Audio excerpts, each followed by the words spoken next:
سلامونه ګرانو کتونکو. تاسو خو ګورئ چې د خرو غوښې په پنجاب کې په بټاګرام کې او په بل دغه کې دا خرګاډم سوي خر غیرت وکړو نو ټک وو. دا نن هغې خلکو ته وایم چې 5 اګست را روان دی او په 5 اګست باندې به بیا بعضې خلک ځان په ټرک باندې وخي. نو دا ورته یو مثال ورکوم چې ته خو ځان په ټرک وخي بیا دې څوک تپوس او پوښتنه نه کوي په جیل کې بیا پروت یې نو دا د عقل نه خلاص چې کوم دی دغه مثال یې وي. دوی ته موږ بیا دغه وایو. ورسره ګرانو کتونکو دا خبره کوو چې ګراني لوټ مار سکینډلې او بیا د انډیا ایجنټي چې کومه روانه ده چې کومه انډیا لګیا ده نو هغه ته چې کوم دی نو ګوري نو ځکه چې کوم دی ګرانو کتونکو موږ درته دغه وایو چې په دې ملک کې د انډیا چې کوم ایجنټان دي ګورئ دغه ځای کې په لکي مروت کې یو واقعه وشوله ماشومان پکې دل شو او سورنګي دغه دپاره نو دوی څه وکړله دوی دا خبره وکړه چې دا خو ډرون شوې ده. دا دومره دروغجن او فریبجن خلک دي چې د ملک د بدنامۍ یو کسر هم نه پرېږدي.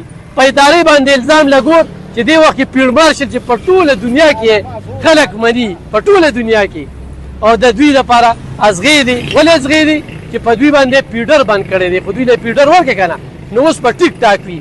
نو دا مثال چې کوم زه ورکوم دا کوم چې دا کنځلې کوي په خپل ملک پسې خبرې کوي د دوی مثال له دې شي دی چې دا د عقل نه خلاص دی. بابا داسې ده که نه ده؟ بالکل ګراني شته دي لوټ مار شته نو څه وایې دې هغه خلک چې د ملک پسې پروپیګنډې کوي او ورپسې دروغ را روان کړي دا نمک مرداره دي دا بالکل بې تمیزه دي دوی کې تمیز نشته دا وینې موږ دا په ځای کې مزدوري کوو چاته سوال نه کوو چاته مینت نه کوو. ته تپوس کوم خپل ملک پسې څوک پروپیګنډې کوي یا د انډیا ایجنټي کوي هغوی ته څه وایې؟ نو موږ دې ته دا وایو چې بھئ دې خلکو پسې پروپیګنډې مه کوئ او دې چې کوم دی نو دوی پسې داسې غلطې الفاظ مه کوئ. دا ملک دشمنه ګڼې که نه؟ دا بالکل چې کوم دی نو دا غیر قانوني کار تاسو مه کوئ ځکه چې دا خبره ده ستاسو وطن دی دې کې تاسو چې کوم دی نو ماشومان لوی شوي دې کې تاسو چې کوم دی نو مشران چې کوم دی نو رالوي شوي دي هغوی پکې خوارۍ مزدورۍ کړي. نو پلیز مهرباني وکړئ زما د طرف نه دا یو ریکویسټ دی چې دې خلکو پسې دې په ملک پسې پروپیګنډې مه کوئ.